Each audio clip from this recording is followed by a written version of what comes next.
This video is brought to you by the No Fear community. Philipp Rosenthal is future office evangelist at Theatre Corporation and one of the contributors to the No Fear book. Welcome, Philipp. Thank you very much. Can you tell us a bit about your background and your work? What does a future office evangelist do exactly? Well, my background is communications. I'm not really from the IT industry. And an evangelist does what the name stands for, evangelizes. So I evangelize about the future of information work and the future of knowledge work, how to bring the best practice of social and commercial media to the workplace and what to really do with it and how to benefit from it. In the book you talk about the social cooperation where networks replace traditional hierarchies. What kind of challenges does this cause for traditional corporations and other organizations?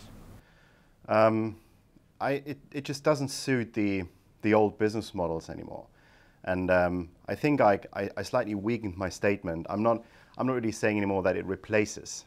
It is a contribution, because even though you want a company to be run by networks and the value to be generated by networks, you still need a certain formality. Not a hierarchy, but you need a certain formality to keep it in shape, because it's still a corporation. But the value, the actual contribution, how you generate your business, that has to come out of networks, because networks are much stronger than hierarchies are, because it's always like a little silo and a silo and a silo, and networks just break up those silos and combine multiple perspectives, multiple professions to either a solution or a recommendation or a team or whatever you just need to solve a certain challenge, a certain situation. That's why I say networks are the more powerful part of an organization than the hierarchy, which just is like the framework. What kind of advice would you give today's business leaders and corporations on how to bridge the gap between tomorrow's leaders, the digital cowboys, and established talents? I think my strongest recommendation would be, and even though I'm working for an IT company, don't try to tackle it with IT, because you won't be able to. IT has never solved the problem. It's always been how the IT could contribute to a better performance or an easier life or easier work. So bridging the gap really would mean for me that companies have to understand they cannot just take social media platforms, for example, and just establish them in a corporation and assume that the digital cowboys and the established talent, which is beyond 50, they meet on that social media platform, become friends and create networks and generate value. Because most likely the younger ones, they have a certain affinity to that social media style of collaboration, communication. The older generation probably doesn't have that, in particular in work context. They might be a really fast-growing part in the social media sphere and the internet, but the affinity to that at the workplace is different. So they have to understand that they have to take people by the hand and really make them understand we're trying to work differently. We're trying to bring together things in a different mode, in networking mode.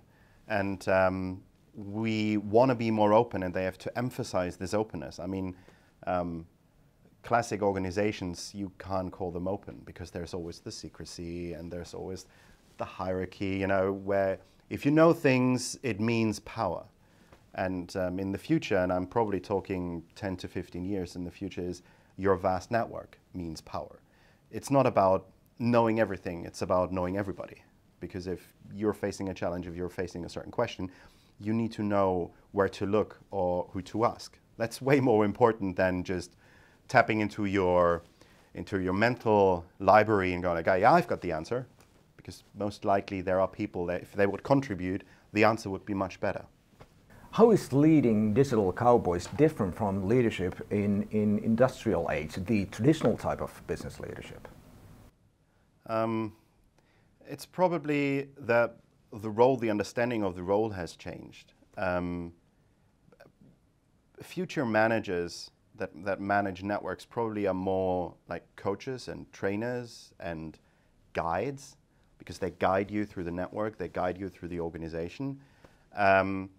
And there probably isn't even the tendency for micromanagement anymore, because there is no management by tasks. There is the support of probably where the manager is just someone who's in the organization for much longer, so he has the virtual and the real network, knowing people, knowing his way or her way around, and helping new people or younger people just to create connections, because it won't just all happen at the digital workplace. I mean, if someone believes that everything will be digitalized and everything will be virtual, I would like to challenge that, because that's not going to happen. I mean, they tried it in our company as well, to some extent, to create virtual communities without any physical kickoff. Never really took off, even though we have a high affinity to that subject. So their role will be really to take people by the hand and guide them through the networks and point out the nodes where they should link in and take it from there. And give people freedom. Give people freedom. Give them freedom for creativity.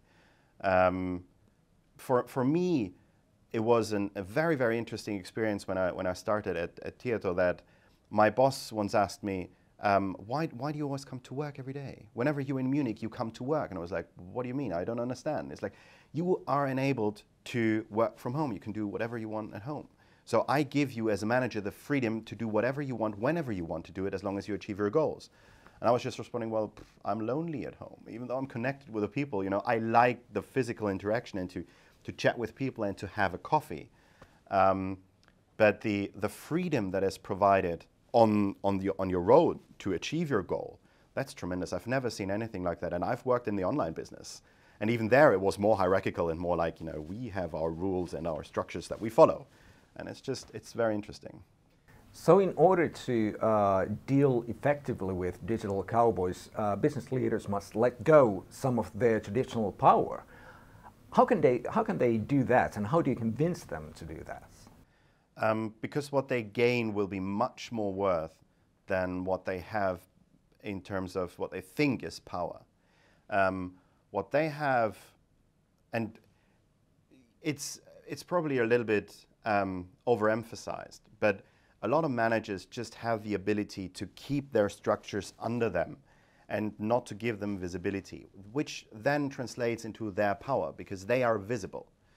My recommendation would be make others visible as well.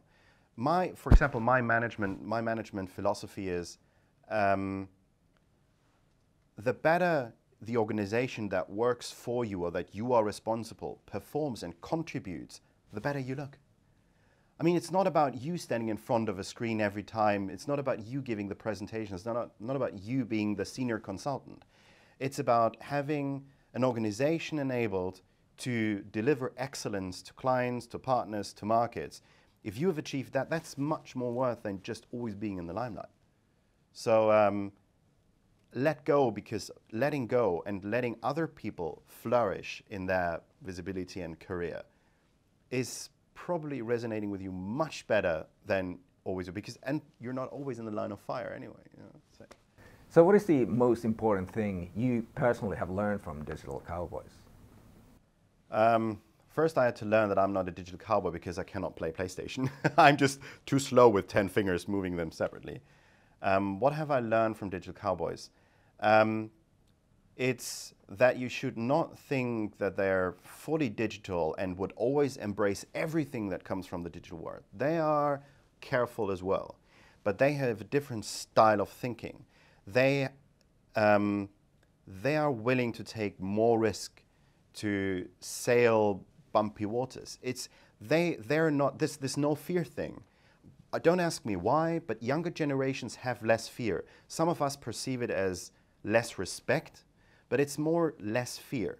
They just look at things differently because they know if I won't be able to achieve something by myself or to be successful by myself, I can just ask someone else to help me, and I won't lose my face. If we're in this together, if we can tackle this as a team, maybe it's going to be even better. That's why this social media thing can flourish so much, because it's about creating connections. It's about reaching out to others. This reaching out, this really encouraging and nurturing networks. That's what Digital Cowboys are about, and I think that's really interesting, and that's going to be a huge influence on the corporate world as well. Younger people tend to be more open-minded than older people because they have less to lose. That's why they have no fear. But do you think the current generation of digital cowboys will stay as open-minded when they reach middle age? They will, because it's the generation that's growing up. It's not that one part of the generation will suddenly close down and become close shop and become classic again. It's very unlikely. I think it will be a generation change, but as it is at the digital workspace, where I say it's not the first generation of digital natives that will change everything. It's going to be the generations after that, because they grow up in a completely different environment, in particular when you look at media. It will take time, but the classic way of thinking, the classic way of leadership, the classic way of power, that will slightly fade out. I'd say it fades out. It's not like you switch it off with one generation. That's not going to happen now. Thank you very much. You're so welcome.